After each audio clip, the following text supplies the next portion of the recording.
It's delicious. It's crispy. Bacon is a trick-taking game. Chris is going to show us how it plays right now. Here's some sizzly, delicious bacon out here on the table.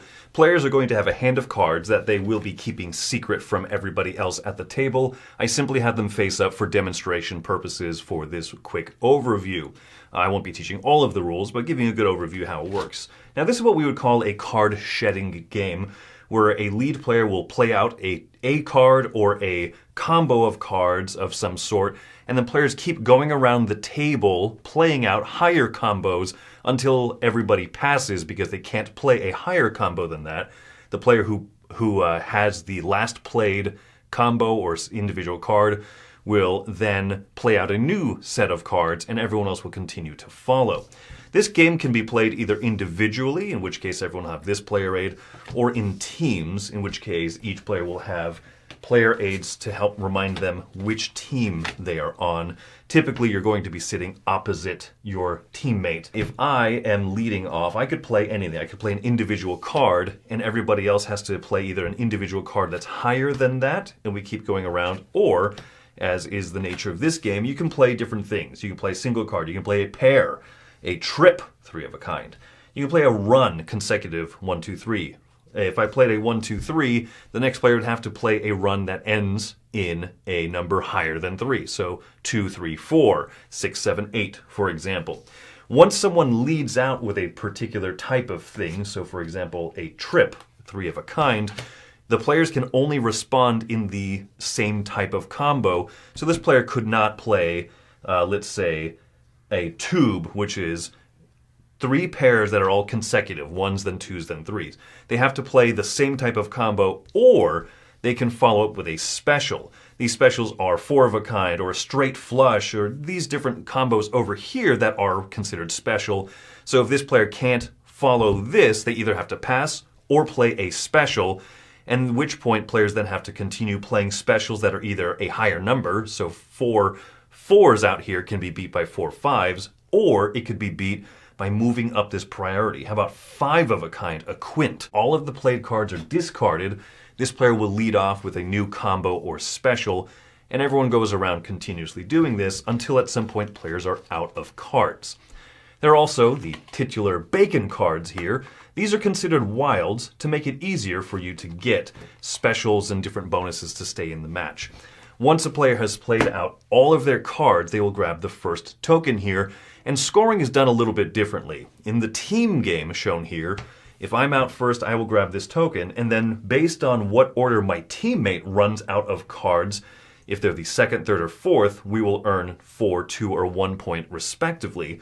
Whereas in an individual game with the odd number of players, like a 5-player game here, if you're the first person out, you get 4 points. The next person out gets 3, then 2, then 1, and the 5th player out will get nothing. So there you go. That's just a quick look at bacon. Okay, so bacon. It's a game. I mean, obviously, we were talking about this. I think this will be the game that most people. I think this will be the most sold game, maybe pies, but because just based on box cover, Sure. People are going to walk in and grab this one. This is also of the 4 games, not technically a trick-taking game. These are called either ladder climbing games, card shedding games, things like that. Right. Yep. All right, before we get into this, though, let's hear from resident trick-taking expert Mike DeLisio. Well, Tom mentioned right at the outset that bacon is more of a shedding game, and it was interesting because I feel like the definition of trick takers have become a little bit more broad lately, and shedding games definitely fall into that. That being said, bacon is what I would consider to be kind of an intro shedding game. It's a very simple game mechanically. I do agree with Tom that this is going to be the one that probably has the most immediate wow factor based on the look, because the cover kind of conveys this 50s diner type of a feel, which also works thematically, of course, and it looks great. I think the look of the game is fantastic. It is a little bit, I think, limited in what it's doing. The decision space is a little narrower than I would like, but it's solid mechanically. Probably the biggest hook that you have is the specials, kind of because what you're doing is you are playing sets of cards, and if you're going to be following somebody, you have to play a stronger set of cards. So we've seen that in games like Scout before. But the specials is what kind of sets this apart, where if you play a special, then it kind of opens things up for other types of sets that you can play. So I do like that. Overall, I think Bacon is a fine game. It's a shedding game that I feel like you can probably introduce to just about anybody who's played card games, especially if they played these types of games, trick-taking games and the like.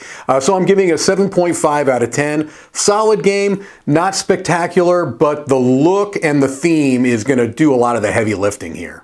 As Mike said, and I agree with him, this one is a little similar to a lot of games that have come out, and in fact, I can sort of trace back games I've played that I've enjoyed, but I've played 20 years ago that this is very similar to, with the special ranking, various specials or bombs or whatever you want to call them. There being a bunch in this one, so I enjoy it, but I thought it was a little by the numbers. I think that's going to be good for people getting into these kinds of games. For me, I'm coming in at a 7 on this one. I like it. I'd be happy to play it. It didn't wow me because I didn't find it to be particularly innovative. This lives and dies on the Bacon theme, and if you are someone who is new to this style of game, I think you're going to enjoy this one. What it does, the things it does for you, and the fact that it's pretty easy to play. This one is not. You will not feel dumb coming out of this one, and I think some trick-taking games can make it feel that way. Yeah, I'm jumping in a little higher. I really like this one. Yeah. This one's an 8 for me. It's very enjoyable because you have a big hand of cards. So you're going to get some cool combos. I mean, not to mention you add those 2 X's, the 2 Bacons.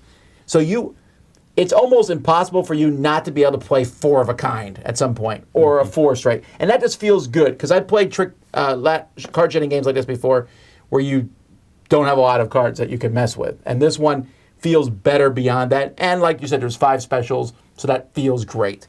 It still will be, even though it's easy to play, I think it'll be a little overwhelming for a few people who don't play a lot of these games, because you have to sort the cards in your hand out either by number or by color. And by whatever way you sort it, it's going to be hard to see the other ones. Yeah. So, like, for me, I always sort them out by number, but then I'm like, do I have a straight? So, but I still enjoy it, and I think the theme helps a lot. I think this one's fine. It's for me, I'm coming in at a 6 because I'll play it, but I'm not gonna I'm not gonna say like, hey guys, we should play Bacon tonight. I think that it will sell very well. I think it has great appeal. I love the diner aesthetic and everything to it. It's a good one. It is good, but it doesn't wow me or do anything that makes me say, I'm going to pick this one over any of the other shedding games of this style.